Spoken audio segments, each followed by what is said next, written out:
Design enthusiasts, welcome back. We are going to go deep into the fascinating field of color theory today, which is a crucial component of graphic design and can really make your work stand out. Here at Digital Mural, your one-stop destination for anything related to design, I'm your host Jyoti. Knowing color theory is essential whether you're a beginner or an experienced designer. It serves as the foundation of any visually capturing design. So come along with me as we set out on this exciting theory. Don't forget to subscribe to our channel for more design tips and press the bell icon to get updated with our new videos. Colors are vital visual components that have the power to elevate or detract from any design. You can learn about the color wheel, its various classifications, the various color qualities, color harmonies, and color modes through color theory. A color wheel is an abstract arrangement of hues around a circle that illustrates the relationships between primary, secondary, tertiary, and other colors. Let's examine the foundations of color theory first. Red, blue, and yellow are our three primary colors. They cannot be produced by combining other colors. These are the fundamental components of all other colors in the color spectrum. We can create secondary colors like orange, green, and purple by combining these primaries. Additionally, 6 tertiary colors, colors formed from primary and secondary hues, like turquoise, purple-blue, pink, red-orange, yellow-orange, etc., are produced by further mixing, providing an infinite number of creative options. Temperatures of color. Make a line through the color wheel's center, and additionally, the color wheel can be divided into 2 primary temperature groups, the cool colors, blues, greens, and purples, and the warm colors, reds, oranges, and yellows. Warm hues are connected to fire, the sun, warmth, energy, and movement. Warm colors include orange, red, yellow, and their various tones. Calm and peace are often linked with cool colors such as blue, green, and their various combinations. Color profiles assist in standardizing the appearance of your colors on various screens. There are 2 kinds of color profiles that are most common in the design industry, RGB and CMYK. Red, green, and blue, or RGB for short, are the colors that can be created by combining different intensities of red, green, and blue light sources.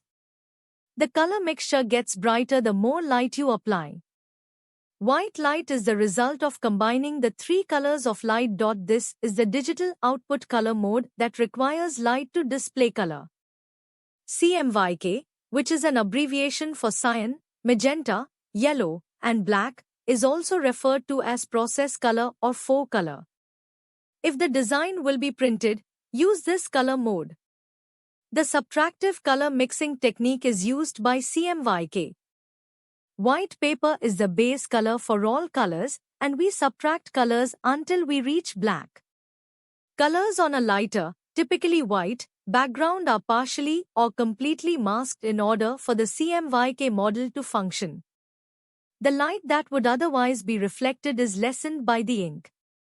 The colors we see on screens are never going to print as vibrant as they are on screens. CMYK mode settings may cause files to become somewhat washed out. This is due to how much fewer colors we can create with the CMYK method than there are with RGB. Here are some differences among these two. Hue, saturation, and value are the 3 components of color. Hue is just another word for color. It is defined as the color's wavelength, or alternatively, any color on the color wheel. For example, red denotes a specific visible light wavelength. One hue is produced by the wavelength that is dominant. The term saturation describes the hue's intensity and purity. This determines whether we want the color to appear more desaturated, or dull, or more saturated, or vibrant. A color will appear most vibrant when it is 100% saturated in the natural state. The monochrome lunar component will be at 0%. value is related to a color's lightness or darkness. Shade, tint, and tone come into play at this point. Increasing saturation also makes the perception of lightness for a single hue more intense. Saturated yellow, for instance, always appears brighter than saturated blue. A shade is a color or combination of pure colors that has only black added to it. There is no gray or white in it. The color gets darker with shade, but the hue stays the same. When creating a shade, start with the color itself and gradually add drops of black. Any hue or combination of pure colors that has white added to it is referred to as a tint. In general, pastel colors are tinted. The color that has been tinted is still the same, but it is less vibrant than before. Always start with white paint when creating a tint, then progressively add small amounts of color until the desired tint is reached. A tone is a color or combination of colors that only contains pure gray, equal parts black and white. Colors that have gray added to them will have much less intensity. When you add too much gray to a color, it can become overly subdued and almost impossible to bring back its original brightness. Color harmony is aesthetically pleasing color combinations, or we can say colors that complement one another well, look good, and are harmonious are referred to as color harmony. You can make your own color palettes by using these harmonic colors as a great guide. You can blend colors to create an eye-catching color scheme by incorporating the characteristics we covered above.